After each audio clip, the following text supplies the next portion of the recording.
Oi, eu sou Maíra da Casa Mai e tô aqui para retomar a gravação dos episódios Pergunta para Mai. Hoje é 10 de janeiro de 2019, 10º episódio. Bom, feliz 2019, que seja supimpa para todos vocês que me assistem. Vamos lá então as perguntas. Primeira da usuária Re_Thaís_Lopes, que é a Renata. Ela me perguntou sobre o óleo essencial de gerânio, se existe diferença na destilação, por exemplo, destilação de folhas e flores. Porque, como ela observa aqui, né, que o óleo de gerânio é muito utilizado nos cosméticos e bateu uma preocupação em relação à sustentabilidade dessa destilação. Renata, não tem problema de sustentabilidade com o gerânio, tá? Porque o gerânio, o óleo essencial é retirado apenas das folhas, as flores não produzem óleo essencial. Então o que acontece é que é um arbusto, né? Você colhe as flores, daqui a pouco ele cresce novamente, é mais ou menos como a lavanda.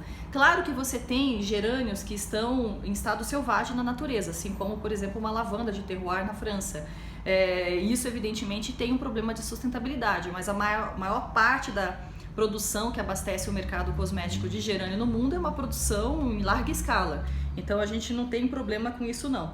Agora só uma observação, quando você lê no rótulo dos cosméticos aquele ink name aparecer geraniol, geraniol é uma das moléculas que está dentro do óleo essencial de gerânio. Não necessariamente você tem um geraniol de origem natural dentro desse cosmético, tá? O geraniol pode ser de origem sintética, ele pode ser sintetizado por algumas rotas precursoras, mas também pode ser um gerânio não obtido um geraniol não obtido de gerânio, pode ser, por exemplo, um geraniol obtido de palmarosa, tá bom?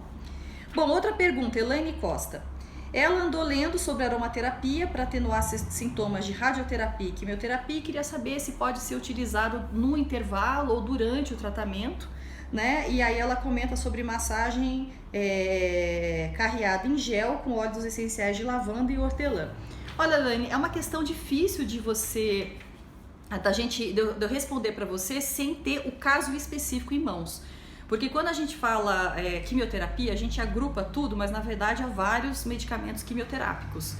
Quando a gente fala de tratamento de câncer, cada pessoa... primeiro que câncer existem vários, né? E depois porque cada pessoa sofre os efeitos colaterais de maneiras diferentes, né? Conforme a localização do câncer, conforme o quimioterápico e tudo mais. De um modo geral, se você estiver falando de uso tópico, né, principalmente numa quimioterapia, e você quer usar para melhorar de repente o enjoo, as dores, uma indisposição qualquer, a princípio não teria muito contraindicação. As maiores contraindicações começam a surgir no caso da ingestão de óleos essenciais, né, uso interno. E com relação à radioterapia, existe uma diferença bem grande de abordagem entre franceses e o resto do mundo, porque na França, principalmente os médicos, falam do uso do óleo de niaoli para prevenir as queimaduras de radioterapia, mas é um assunto bastante polêmico. Então o uso tópico na radioterapia que a princípio teria uma contraindicação. Mas sem de fato pegar o caso específico é difícil de te dar uma resposta melhor, tá? Me desculpa.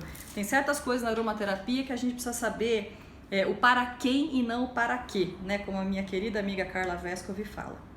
Bom, pergunta da Carmen, né? Usuário by Carmen Sol. Ela fala o seguinte: por causa da toxicidade dos óleos essenciais, eu posso utilizar os óleos todos os dias? Por exemplo, alecrim e hortelã toda manhã?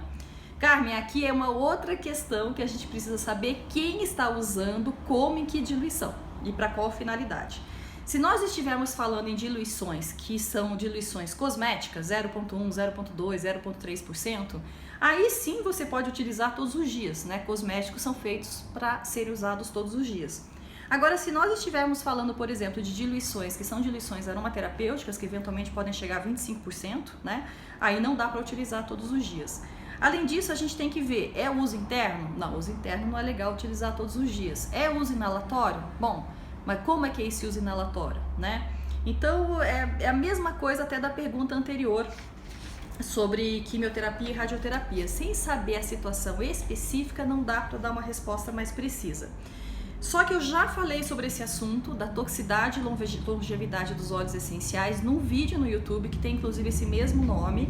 E depois a gente vai deixar o link no descritivo do YouTube e também nos comentários do Facebook para você dar uma olhada novamente nesse vídeo que eu explico um pouco sobre a duração dos tratamentos em aromaterapia. Mas via de regra, menos é mais em termos de duração.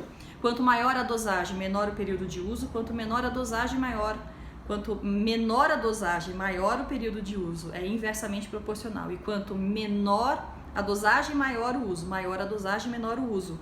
E do modo geral, sempre fazer pausas, né? A gente, na aromaterapia, segue, assim, quase que sempre o preceito da fitoterapia. 21 dias, encerra o tratamento. Se precisar continuar por mais 20 dias, se faz uma janela de intervalo sem uso de óleos essenciais por 7 dias, tá bom? Zé Agripino comprou um absoluto de sempre viva, diluído a 10%, ele quer fazer um óleo com diluição a 2%, então ele normalmente usaria 4 gotas em 10 ml de óleo vegetal. Mas como o absoluto já está diluído, ele deve utilizar 40 gotas então? Será que não vai ficar muito forte? Faz sentido isso? E aí ele te brinca, eu sou de humanas. Eu também sou de humanas, viu, Zé? Eu sou formada em linguística, tenho pós-graduação em gestão de negócios, então também sou de humanas. Essas contas realmente deixam a gente meio desbaratinada. Olha só, se o teu óleo está diluído a 10%, significa que para você ter o equivalente a uma gota pura, você vai ter que usar 10. Então a conta é essa mesma. Se você estivesse usando 40 de um óleo puro, já que o óleo está diluído a 10%, você vai utilizar 40. Não vai ser muito, vai ser 2%, tá? Do óleo essencial. Agora, isso porque você está considerando 1 ml igual a 20 gotas. Se você considerar 1 ml igual a 25 gotas, você vai colocar 50 gotas desse óleo diluído no seu óleo vegetal, tá? Mas a conta é essa mesmo, tá certinha. Bom, e aí, como teve poucas perguntas, né? Férias, a galera dá certo, curte a família. Eu só vou terminar então aqui, que eu prometi fazer um comentário para a usuária CS_Amaral. Na verdade eu acho que é uma mulher, né? Se não for, me desculpa, porque eu não tenho o seu nome lá no YouTube. E aí ela agradece o vídeo, as informações técnicas, obrigada. E aí ela fala sobre uma questão que dá um pouco no saco dela, e eu falei que dá no meu saco também, que parece que as pessoas da minha espécie, fico insistindo no fato de que a doTERRA é responsável pela banalização da aromaterapia, e ela diz que isso é um pouco pé no saco, né, de ficar ouvindo isso por pessoas como eu, e que ela acha que a gente deveria entender que a doTERRA é que está provocando esse movimento ascendente da aromaterapia no Brasil. Ela acha que a gente não deve nadar contra a corrente do bem, que representa a doTERRA, que ela acha que a gente tem que ajudar a fortalecer o mercado, porque nós nos beneficiamos da doTERRA, e que ela acha que está na hora da gente reconhecer o papel da doTERRA, porque afinal de contas a César o que é de César. Aí eu prometi que eu ia responder para ela. Olha, eu também me dá no saco também esse assunto, você tem razão, dá no saco mesmo, porque vira e mexe eu sou obrigada a falar sobre a doTERRA, ainda mais agora que eu sou presidente da Abraroma, né, me colocaram e eu aceitei essa posição de ser porta-voz dos membros filiados da Abraroma. Então eu tento não falar, mas me pedem para falar sobre a doTERRA e eu não tenho como me omitir, porque agora eu até tenho uma posição que me exigem falar sobre a doTERRA. Bom, o que acontece é o seguinte, em primeiro lugar, eu não acho que a doTERRA seja responsável pelo movimento ascendente da aromaterapia no Brasil. Ela pode ter sido responsável pelo movimento ascendente em alguns outros países do mundo, mas no Brasil eu não concordo e também não concordo que seja nos Estados Unidos, porque é o seguinte, a primeira empresa de marketing multinível que surgiu nos Estados Unidos foi a Young Living, no final dos anos 1990. O Gary Young, que faleceu ano passado, foi o grande responsável pela popularização, eu acho, no meu modo de entendimento, e até peço que você assista uma palestra gratuita que está na Casa Mãe, que se chama Escolas Francesa e Inglesa de Aromaterapia, onde eu explico essa história mais certinho, né, falando sobre uma palestra que o Gary Young assistiu, do Dr. Daniel Penuel, a Sila também estava lá, então eu explico esses meandros todos.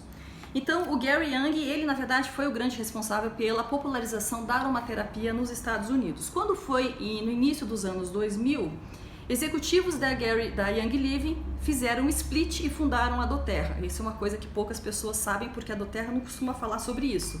mas os executivos que eram da Young Living formaram a doTERRA e montaram essa empresa que então agora está fazendo, deixa eu ver se foi 2004, está fazendo aí os seus 15 anos de vida, né? E se transformou numa grande empresa, ainda é menor do que a Young Living, apesar de que tem uma atuação mais ampla, né? Porque a doTERRA tem uma atuação mundial e a Young Living é um pouco mais concentrada na América do Norte, né? Então, nos Estados Unidos eu até posso assim, entender que de fato a aromaterapia se expandiu muito em função das empresas de marketing multinível.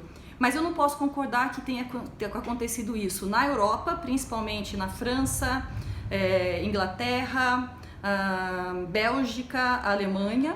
Não posso concordar que tenha sido eles e não posso concordar que tenha sido no Brasil também.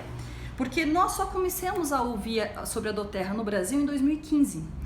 E, veja, eu trabalho com óleos essenciais desde 2002. Meu contato com óleos essenciais foi em 2000 e a fundação da Abraroma no Brasil é 1997. Nós fizemos agora uma recente pesquisa setorial com alguns membros da Abraroma para saber como é que esse mercado se desenvolveu. E, na verdade, nós percebemos que as maiores empresas do Brasil, todas elas têm mais de 10 anos de idade.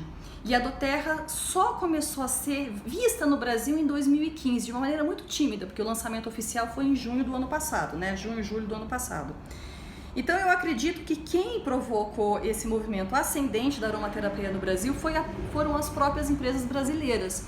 E na verdade o que a doTERRA fez está surfando nessa construção que as empresas brasileiras, e eu me coloco como isso, dentro das empresas brasileiras, construímos esse mercado dentro do Brasil. Na verdade, já que é para falar César o que é de César, seria injusto dizer que eu construí esse mercado no Brasil, apesar de eu já estar nele há 10 anos. Quem construiu foi a geração anterior a mim, né? Então, Fabian Laszlo, a Samia Maluf, a Emília Kiyohara, a Vishwa, né? A Vishwa um pouquinho antes de mim, mas eu considero uma geração anterior. A gente tem também a Carla Vescovi, a Andrea Darko, o Fernando Amaral, a gente tem a Júlia Nunes, a gente tem as meninas também lá da Bioessência, né? A gente tem o próprio Wagner, junto com o pai dele, da Kinari, que é um distribuidor no atacado, também construindo esse mercado de aromaterapia. E aí depois a gente tem a minha geração, que é uma geração um pouco mais recente, né? Eu tenho 10 anos de mercado, de atuação profissional com aromaterapia, mas se é para dar a César o que é de César, com certeza a geração anterior à minha que fez esse mercado acontecer, né? Agora, você fala assim, para a gente não nadar contra a corrente do bem e para ajudar a fortalecer o mercado. Eu tenho certeza que nós estamos ajudando a fortalecer o mercado. Você quer ver? O Fabian Laszlo, ele construiu uma editora. Essa editora foi responsável vem cá, Gabi, pela tradução de pelo menos 10 livros de aromaterapia que antes não existiam no Brasil. Eu acho que se tem uma pessoa que de fato fortalece o mercado brasileiro, essa pessoa se chama Fabian Laszlo. Com certeza não é o executivo da doTERRA. Quer ver outra maneira como o Fabian Laszlo fortaleceu o mercado de aromaterapia do Brasil? Em 2012, ele fez o primeiro Congresso Internacional de Aromaterapia em Belo Horizonte. Pela primeira vez nós tivemos a presença do Dr. Daniel Penuel no Brasil. O Dr. Daniel Penuel no Brasil foi o cara que ensinou o Gary Young a usar óleos essenciais lá em 1998 nos Estados Unidos, quando ele depois fundou então a empresa Young Living. E ele esteve aqui no Brasil. Outra pessoa que ajudou muito a fortalecer o mercado brasileiro também de aromaterapia foi a Maria Aparecida das Neves. Ela trouxe em 2014 o Tisserand para cá, o Robert Tisserand.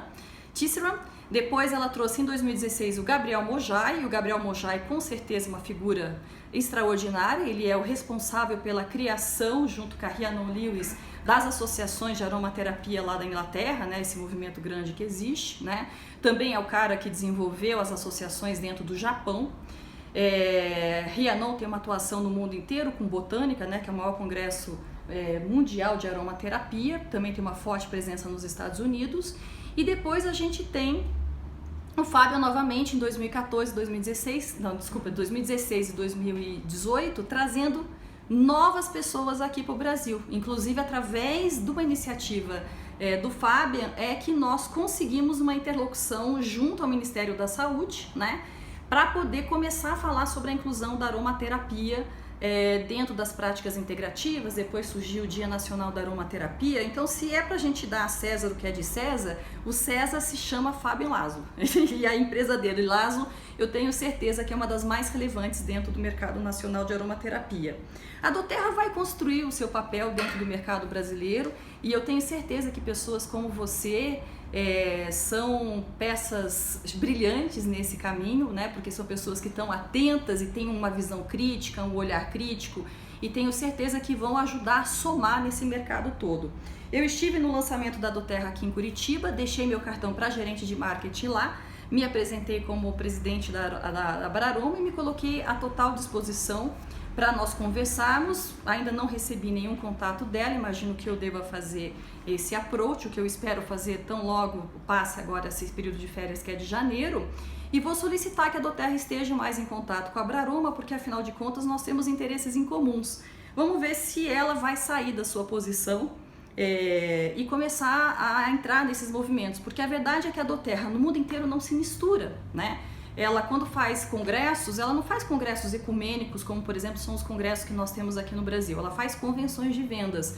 Mas a minha porta está aberta, me dá muito do saco também ter que falar esse tipo de informação toda vez que eu faço vídeo, mas agradeço demais, viu, CS Amaral, por você ter feito esse comentário. Eu não me furto a críticas e nem a reclamações de nenhuma espécie, então te agradeço muito de você, inclusive, ter me dado a oportunidade de eu explicar um pouquinho sobre a história brasileira do mercado de aromaterapia. E agora, de 2018 para frente, eu tenho certeza que a doTERRA vai ter o seu espaço e vai deixar a sua marca aqui no nosso mercado também. Ainda mais em 2019, que a Yang Ling está chegando aqui no Brasil.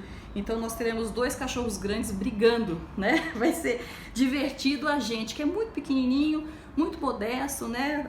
Assistir como é que duas empresas bilionárias ficam lutando para vender óleos essenciais no mercado.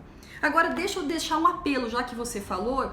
Olha, eu tenho muito poucos vendedores da doTERRA fazendo cursos comigo, né? Na verdade, eu achei que o fato da doTERRA ter entrado no Brasil faria com que eu tivesse mais alunos. E na verdade eu não tenho, eu continuo tendo os mesmos alunos de sempre. Talvez porque eu tô ficando velha também, vai ver que as pessoas estão dando no saco de querer fazer curso comigo, querem fazer curso com gente mais jovem. Isso acontece também, a gente vai perdendo o mercado de trabalho, é normal acontecer isso. Mas eu sempre tive a expectativa de que talvez eu pudesse ter mais alunos com o fato da doTERRA estar aqui no Brasil, mas eu descobri que na verdade não. Por quê? Porque as pessoas da doTERRA não querem fazer curso comigo. Sabe por que elas não querem fazer curso comigo? Porque a primeira coisa que eu critico na doTERRA é o CPTG. Então, como é que você pode querer aprender aromaterapia com uma pessoa que vai criticar o CPTG? Então, pra mim, na verdade, a doTERRA não está fazendo muita diferença em termos de que eu estou ganhando dinheiro, porque eu não vendo óleo essencial. Se eu vendesse óleo essencial, mas eu vendo curso, né? E ainda vendo curso dessa maneira pentelha, né? Que é falando a verdade. Então, mas obrigada, tá? Então é isso. Bom, gente, um beijo. Deixem as suas perguntas pro episódio número 11 e super grata pela audiência de vocês. Até!